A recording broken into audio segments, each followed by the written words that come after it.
Grilo Show no ar novamente. Hoje o Grilo Show é podcast pra valer. A gente vai começar com as sessões de entrevistas. E hoje eu tô aqui com um cara que ele foi do Grêmio Estudantil Escolar, da Acadêmica Universitária.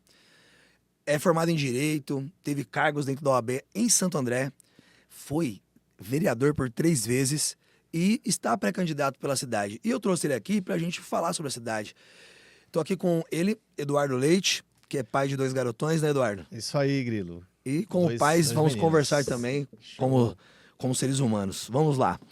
Eduardo, esse podcast, cara, ele nasce de uma iniciativa de pais autistas, de famílias atípicas, né? Pais de crianças autistas, né? Que a gente costuma dizer pais autistas porque a gente pega o termo. E, um incentivo de pais, de alunos, tudo. E, bem, a ideia é que a gente discutir um pouco sobre Santo André e falar dessa pauta, porque tem muita gente abraçando essa pauta, cara, e a gente sente que não tem verdade, o cara não vive isso, e quem é pai atípico sabe como que é a realidade.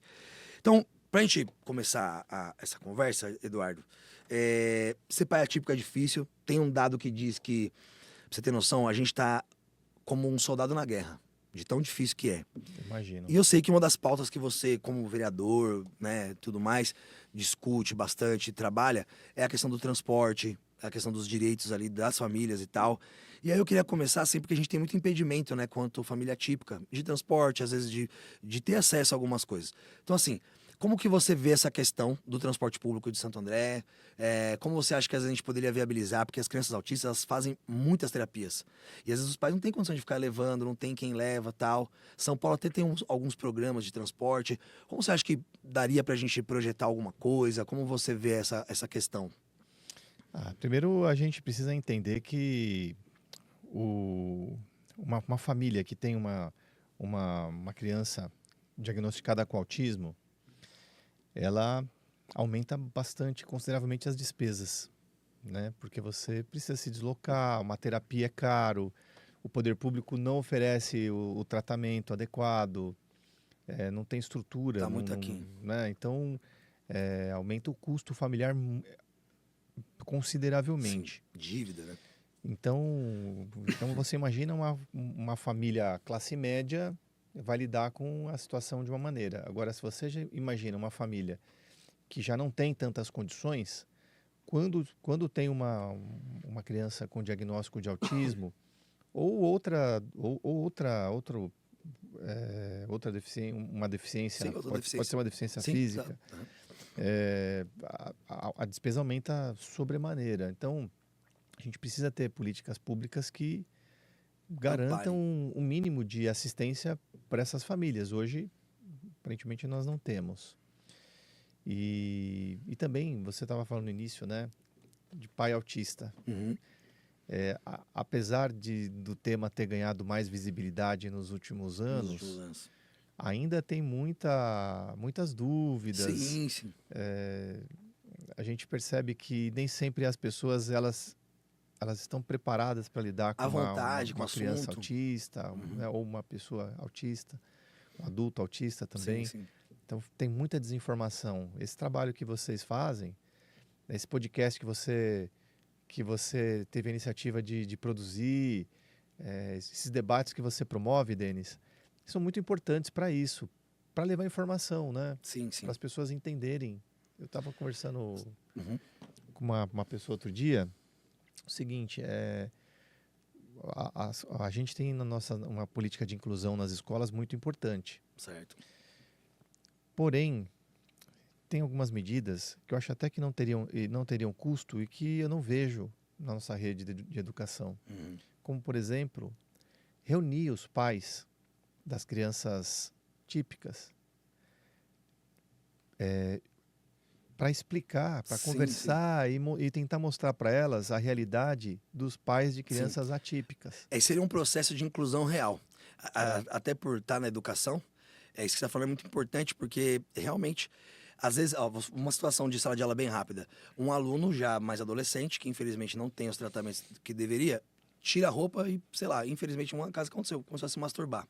Como que vai lidar com essa situação? né? Se a criança está preparada, se as famílias estão preparadas para entender que aquilo é uma questão de comportamento, que às vezes é pontual, porque ele não teve ali as orientações que ele precisava e tudo mais, muda. Porque tem muito pai típico que fica preocupado, pô, mas a inclusão do meu filho também, né? Porque a criança típica, ela tá lá também, né? Só que em uma sala, às vezes, com 30 alunos, 35 alunos, com mais um atípico, fica bem complicado. Essa só fala é importante porque é uma preocupação real e muito pertinente, porque assim, eu quanto atípico também, às vezes a gente escuta coisas que você não quer, porque... Só que você tem que lidar com a ignorância também das pessoas, né? Você não pode ser... Não, então, peraí, vem cá, eu te explicar. Até ontem eu passei por uma situação meio delicada, assim, porque a pessoa falou, mas você não é TDAH. Eu falei, não, sou laudado de TDAH. Porque quando a gente é funcional, o neurodiverso que é funcional, ele sofre algumas coisas porque você tem que mascarar algumas coisas suas, né? Pra se comportar como todo mundo espera. Você vê, você conseguiu sentar aí, você tá centrado aqui, eu tô aqui, né? Elétrico, mas eu tô me segurando, por incrível que pareça. Eduardo, aproveitar então isso, a gente tem um espaço aqui em Santo André que quando o Raul estava na fase do diagnóstico, a gente foi lá, que chama Reabilita. Você conhece, né? Como Conheço. vereador, né? E o Reabilita, que fica lá na Vitória Régia, cara, ele tem um aparato fantástico. Por que você acha que ele, assim, ali não atende as crianças autistas? Ou qual a falha ali do poder público? Ou o que poderia ser feito, né? Assim, como projeto? Como que você pensa aí? Bom, eu acho, eu já estive no Reabilita algumas vezes. Primeiro eu acho que ele está no lugar errado. Para mim, o Reabilita o centro de reabilitação tinha que ser na região central da cidade, onde o acesso é mais fácil para quem vem de trem, para quem vem de ônibus, né? Então, eu acho que deveria ser em outro local, Certo. né? Precisaria de ou ter um outro centro de reabilitação, mas mais na região central da cidade. Até porque eu andando por lá, eu percebi o seguinte: o ônibus ele para na Dom Pedro II. Certo. Pensando não apenas nas crianças autistas, mas numa pessoa que sofreu um acidente, teve uma fratura e está no processo de reabilitação, ela tem que andar da Dom Pedro II até ali a entrada e a calçada completamente irregular. Então, Tem essa ainda, né? não foi pensar, não está se pensando nessa dificuldade de locomoção de quem está num processo de reabilitação. E são detalhezinhos que às vezes as pessoas não sacam. Sim, como é que eu descobri isso? Eu fui lá fazer eu tenho Sim, isso tem um trabalho né? que chama Blitz da Saúde, que eu percorro as unidades de saúde, e eu fui lá um dia e tinha uma pessoa saindo, falou, eu queria te falar uma coisa importante. Olha, eu tive um problema, eu quebrei minha perna no acidente de moto. Toda vez que eu venho para cá, eu desço na Dom Pedro II, tenho que andar todo o quarteirão para chegar até aqui. Eu falei, faz todo sentido, né? Sim. Então, ou muda de lugar, que eu acho mais difícil, então eles tinham que abrir um acesso para Dom Pedro II. Ou projetos de mobilidade também, né? De transporte, que leve as pessoas, que se inscrevam, né, também. Poderia ser uma saída, talvez. Seria uma outra opção.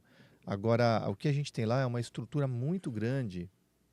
Se você andar lá no prédio, é perceptível, né? Uma boa estrutura. Não, é grande. Eu entrei. Inclusive, para atendimento de autismo seria ótimo. Tem TO lá, tem terapeuta ocupacional, tem tudo. Poderia estar atendendo, inclusive, crianças autistas, ou TDAH, etc. E precisamos ter mais profissionais. Né? Exatamente, concurso público. A gente tem, às vezes, prédios muito bons, mas sem gente, sem profissional para atender.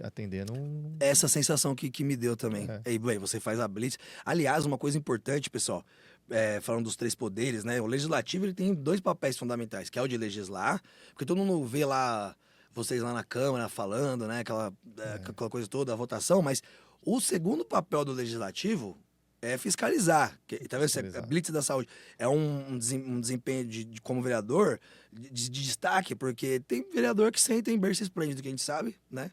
E mas não houve muita cidade. Isso é uma coisa importante de ser destacado do trabalho do Eduardo. Eduardo, pra gente falar assim, como você está pré-candidato, pra gente também prestar serviço para a comunidade, Como que foi, assim, assim, de uma forma objetiva, como que foi essa relação aí com os seus partidos aliados? Como que foi feita essa construção e tal? Porque eu acho que é uma curiosidade de quem está observando aí os pré-candidatos para a gente discutir. Cara, a gente está organizando o PSB já há alguns anos, né, aqui na cidade. E, e um dia eu encontrei um casal de médicos que eu já conhecia, né, que é a doutora Ana Glória e o Léo Can. E encontrei eles numa padaria e falei para eles, né, do processo de construção do PSB que a gente vinha fazendo e tal, né, pensando em construir um projeto para a cidade. E eles falaram, poxa, que legal, Eduardo. A gente estava conversando sobre isso, inclusive. Eles estavam já assumindo o Democracia Cristã, que é um segundo partido. Que foi o segundo partido que se aliou ao nosso projeto. E a partir daí a gente teve algumas conversas, algumas reuniões e decidimos caminhar juntos. Passou um tempo, o PMB também nos procurou, percebeu que a gente estava construindo um projeto sério, que a gente estava bastante focado, né? E depois veio o Agir. Quer dizer, a gente foi, ao longo foi crescendo, né? Ou seja, vocês conseguiram aglutinar, foram batendo ideias e tal. E aí, assim, a tarefa mais difícil do partido, uma das tarefas mais complexas, é você montar a chapa de pré-candidatos a vereador. Certo. Né? Nem todos os partidos conseguem montar uma chapa completa, porque não é todo mundo que está disposto a enfrentar uma eleição, um processo eleitoral. É um processo corajoso, que né? é desgastante, consome tempo, consome energia, né? Tem os aspectos legais hoje também, né? Que se esbarra, né? Do número de mulheres, que é importante, eu acho que é fundamental, Sim, tudo mais. aliás, e a gente sabe que infelizmente, muitas vezes também, né? As mulheres são desmotivadas, né? No campo político. É uma luta, né? Ser mulher no Brasil é difícil. A gente tem na Câmara Municipal 21 vereadores, uma coisa uma assim. mulher. Nossa. Né? Isso é um absurdo. Um absurdo. Eu acho que para a gente poder compensar todo esse atraso fruto do machismo que no passado impedia a mulher de votar, por exemplo, estamos falando coisa de 100 anos atrás, mais ou menos. Para a gente compensar, não se trata de garantir vagas na chapa. Tem que garantir vagas no parlamento. Sim. Então é o seguinte, é meio a meio, entendeu? Metade das cadeiras tem que ser ocupada por homens e metade por mulheres. É uma proposta. Então, vamos pegar são 20 vagas, as 10 mulheres melhor votadas são as que vão assumir.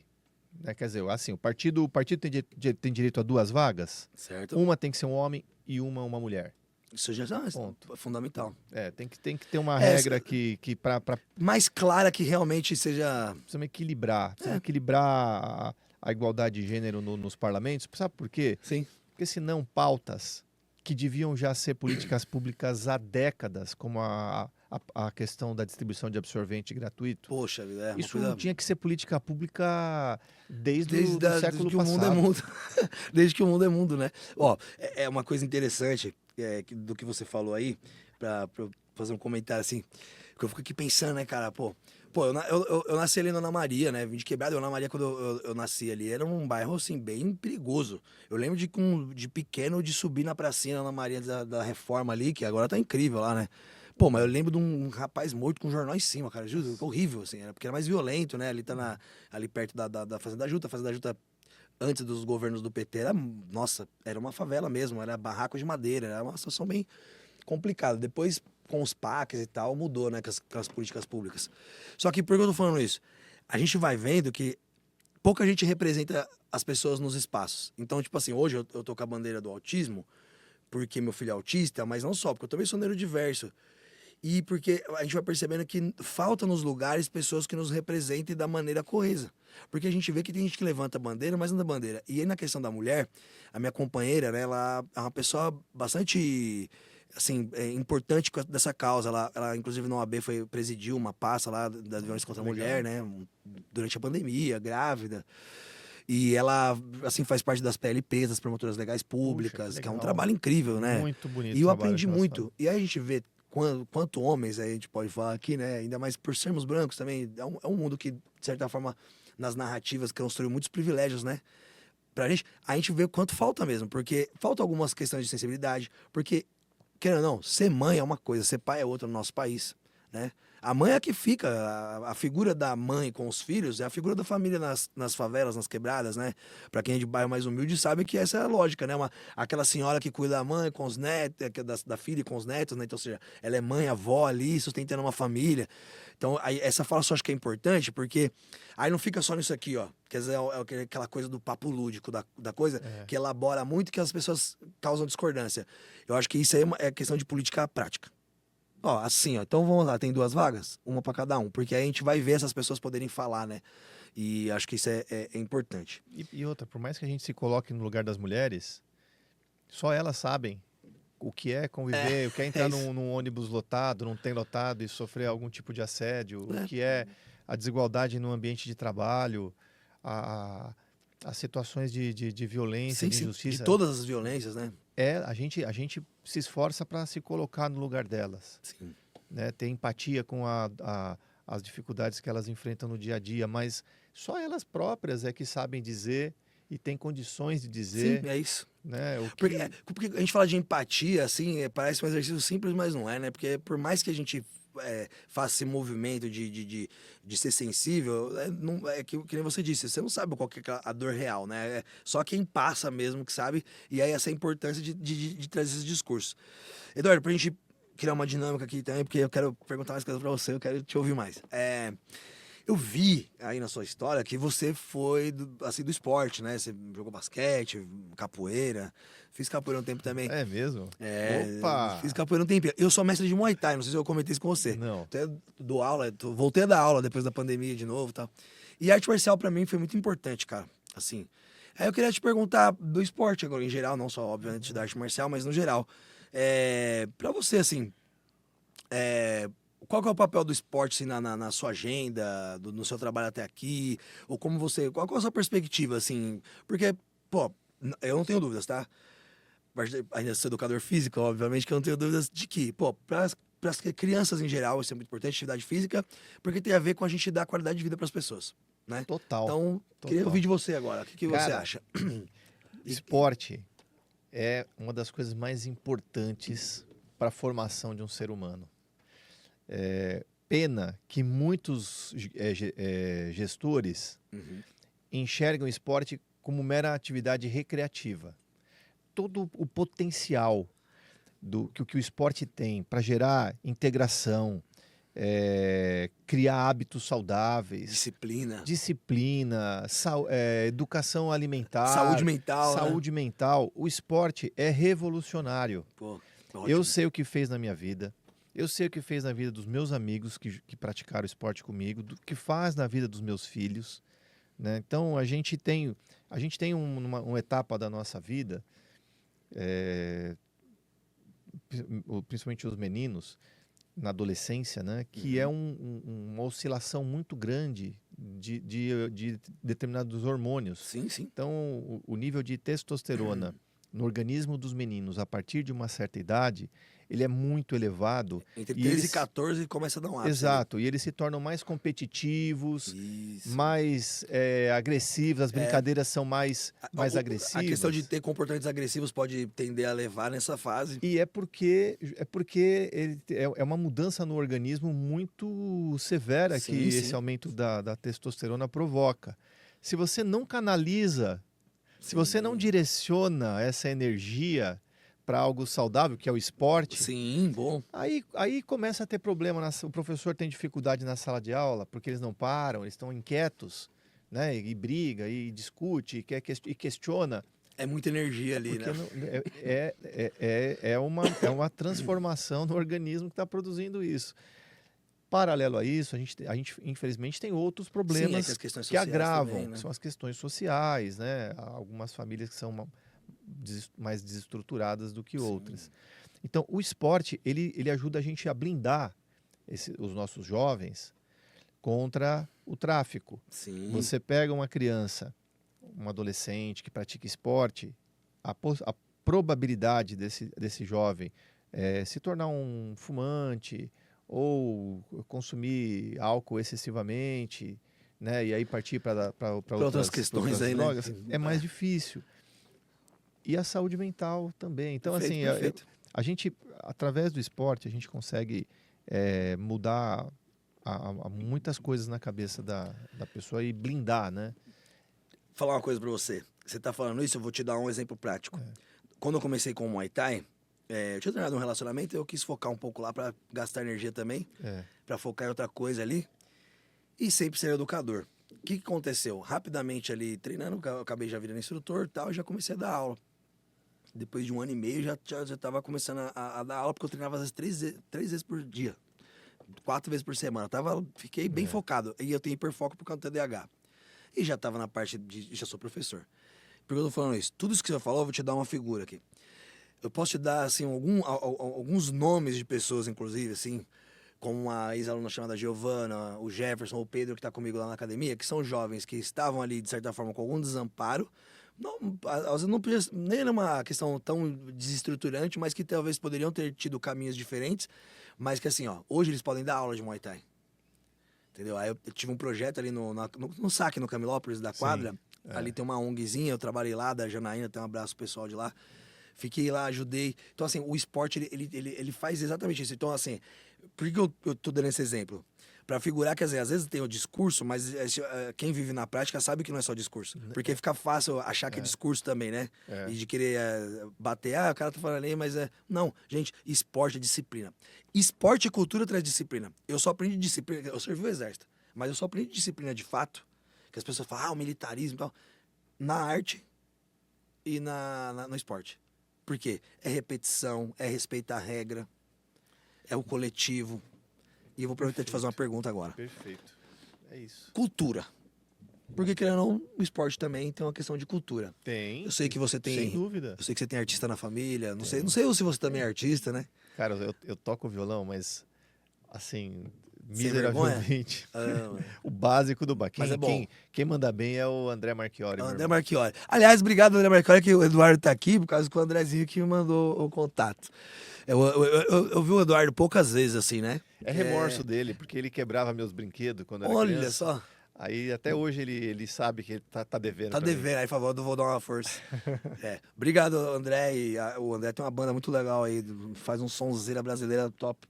Bem, mas, assim, você tem esse contato com cultura pela parte da arte, mas a gente sabe que cultura é uma coisa mais ampla. Eu queria saber, assim, de você, qual que é a sua visão, assim, em relação também à questão da cultura e tal, e da arte em geral. Cara, a cultura é muito parecida, minha visão, muito parecida com o esporte. Não é mera recreação. A galera pensa que é só uma distração aí que é pra gente ter de fim de semana. Não, a cultura gera emprego, a cultura também interfere na saúde mental. A gente tem muitos jovens, Denis, que o que eles querem, a maioria dos jovens, é sair da invisibilidade, de alguma maneira. Né? Muitos se sentem invisíveis. E tem várias maneiras de sair dessa invisibilidade. Através do esporte, através da música, do teatro, Da pintura. Olha o que a gente tá fazendo aqui. O quanto tem de arte aqui? Ó, tem Sim. fotografia, tem designer, tem luz. O podcast, tem gente milionária com o podcast. Eu falei isso eu dei uma entrevista dentro do meu podcast, que logo vai lançar aí. Veio um amigo, me entrevistou pra gente dar o início, dar o start, né? Porque as entrevistas são gravadas e tal. E a gente tá falando sobre isso, ó. Olha isso aqui, tem gente ganhando milhões, e é cultura. E as pessoas não entendem o papel da cultura. Pô, streamer. Quem assiste um filme que não tem efeito sonoro? Sim. O do Scorsese lá. Imagina aquela cena fazendo assim só. Agora, tan. É que muda tudo, né? Tá presente no nosso dia a dia, sem a gente perceber. Eduardo, a gente vai ter que caminhar. Em qualquer... Desculpa cortar, perdão. Esse é do TDAH, gente. Eu não sou mal educado, é que às vezes eu penso muito rápido, eu quase cortei assim, mas. Eduardo, quando a gente vai ter que caminhar pro final, é uma pena. A gente ainda gosta de pouco recurso, mas em breve eu espero poder fazer entrevistas mais longas. Eu tenho que qualificar e agradecer as famílias atípicas, ex-alunos, professores aí que estão permitindo que isso aqui aconteça também. O pessoal fez um movimento muito grande para que isso aqui acontecesse. Obrigado. Além de esforço pessoal de amigos. E a gente vai caminhar para o final, então vou encerrar com uma questão aí também objetiva e tal. Porque assim, a gente está aqui discutindo também política, né? Que as pessoas têm que entender que política são os nossos direitos, tá, pessoal? Então, o que o Eduardo falou aqui das práticas dele é direito, quando a gente fala de saúde, educação é direito, seja das famílias típicas ou atípicas, a gente tá falando de direitos. Política é nossos direitos. E quando a gente entende isso, imprime isso dentro da gente, fica mais fácil a entender que nós elegemos, então nós somos os patrões dos eleitos. E mudar essa figurinha de poder que tá aí. E aí, a política é um assunto delicado, né, Eduardo? Hoje, infelizmente, porque a gente sabe que o mundo tá polarizado aí pra caramba. Mas, assim, eu sei que você acredita aí numa forma de poder público, né? E vamos lá, a população ela rejeita a política muitas vezes. A verdade é essa. Com razão. Então me explica aí, como que você acha que pode reverter aí? Vai. A população é revoltada com a classe política porque não faltam péssimos exemplos aí para motivar isso, né? Essa visão. Agora, não tem outra maneira de modificar, né? Se não for através da participação política, por mais contraditório que pareça. Muitas vezes a gente cresce ouvindo bordões, política, religião e futebol não se discute. Se discute sim. Óbvio, né? A gente se discute tudo, tá vivo. tudo a gente tem que discutir. A gente tá vivo, a gente tem... cara. E principalmente Como política, assim, porque futebol e religião, ok, pode ser uma escolha, cada um tem uma escolha, tem uma questão familiar que às vezes direciona para uma. Mas política é o que é comum a nós todos. Mas as decisões políticas, elas interferem na nossa vida. Sim. No buraco da rua que você falou, no trajeto, tudo. Eu costumo dizer que, às vezes eu vou em algumas reuniões e eu explico para as pessoas o seguinte, olha, há 2000 anos atrás, 2024 anos atrás, nascia o ser humano mais importante da história da humanidade. Certo. E Jesus Cristo o destino de Jesus Cristo foi decidido ali por agentes políticos da época. Com certeza. É uma decisão política também. Passaram-se 2024 anos, né? E nós estamos aqui, o mundo ainda é governado por políticos, e a gente percebe o seguinte, que hoje os países mais desenvolvidos, onde se tem uma melhor qualidade de vida, mais justiça social, são países onde as pessoas discutem política tanto quanto discutem futebol, discutem diversão, música, o que acontece na novela e tal. Né? Então, política se discute. Tem que ser popular, né, cara? Tem que ser popular. A gente precisa estimular as pessoas a participar da vida política da sua cidade, do seu país. Né? E isso eu tenho feito sempre que eu posso. Bom, plano participativo já diz isso. Você é colaborativo, participativo. Olha, um gestor público, ele tem à disposição hoje tecnologias que não existiam há alguns anos atrás. Então, uma das coisas que a gente precisa fazer é estimular consultas públicas. Você pode fazer através de um smartphone. Exatamente. Vamos tomar tem tanta decisão. ferramenta, Exemplo, a prefeitura tomou antes de tomar a decisão de fechar a concha acústica, vamos consultar a população se é esse o desejo. O caminho, Olha, estamos pensando em fechar a concha porque nós queremos fazer tal intervenção aqui nesse espaço. O que vocês acham? Você restringe até o território, se você quiser, em que as pessoas podem ali participar. Eu quero que quem opine sejam as pessoas que moram nessa região aqui, porque elas que vão ser as mais afetadas. Então eu vou abrir para elas.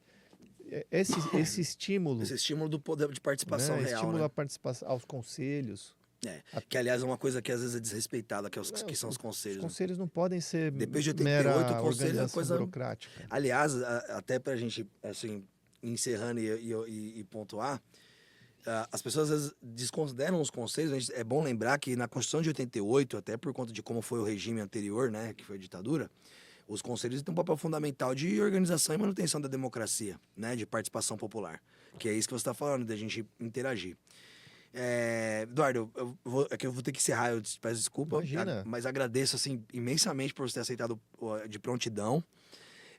E falar, pessoal, que assim, política são os nossos direitos, frisar isso que é fundamental. Em outros momentos, quando a gente for falar de história aqui no podcast, Vou falar um pouco sobre isso diretamente, mas se você já foi meu aluno, você ouve isso todo o tempo, porque a gente tem que ter essa consciência, né, de que a política tem que ser para todos, que o Estado tem que ser o garantidor do bem-estar social. E quando a gente perde tempo com essas mazelas de como se a política fosse time de futebol, a gente perde tempo. E aí é onde as pessoas deixam de fazer o que tem que ser feito. Por exemplo, para um vereador fazer uma blitz de saúde, é porque ele tá ali fazendo o papel de fiscalização dele. Agora, quando o cara tá preocupado em fazer discurso só, falar de outros assuntos aleatórios que não falam da cidade, que não tratam dos nossos problemas, a gente tem que ficar ligado. Então, a prestação de serviço aqui também é séria em relação a isso. Percebam quem realmente está se importando com a cidade, quem realiza suas funções como tem que realizar e quem está projetando coletivamente. Quem quer conversar. O diálogo é fundamental. Tô certo ou não? Corretíssimo, Denis. Cara, obrigado pela oportunidade de estar com você aqui, aprendendo. Pô, aprendi muito aqui hoje com você. Sensacional. E parabéns mais uma vez por É isso trazer essa discussão. Obrigado você que acompanha a gente. E siga a gente nas redes sociais. Acompanhe o nosso trabalho. Ó, inclusive eu vou marcar aqui depois, Eduardo, provavelmente também nas redes sociais dele a gente vai estar marcado lá. Esse vídeo, assim que sair, vocês vão ficar assim já alertas aí, porque eu vou pedir o seguinte, curte, compartilha, comenta, porque a cidade tem que ter contato com toda essa diversidade política, plural e de sabedoria e conhecimento. Beleza? Então esse foi mais um Grilo Show, muito obrigado. Até a próxima. Não deixe de se inscrever no canal e curtir e comentar. Valeu.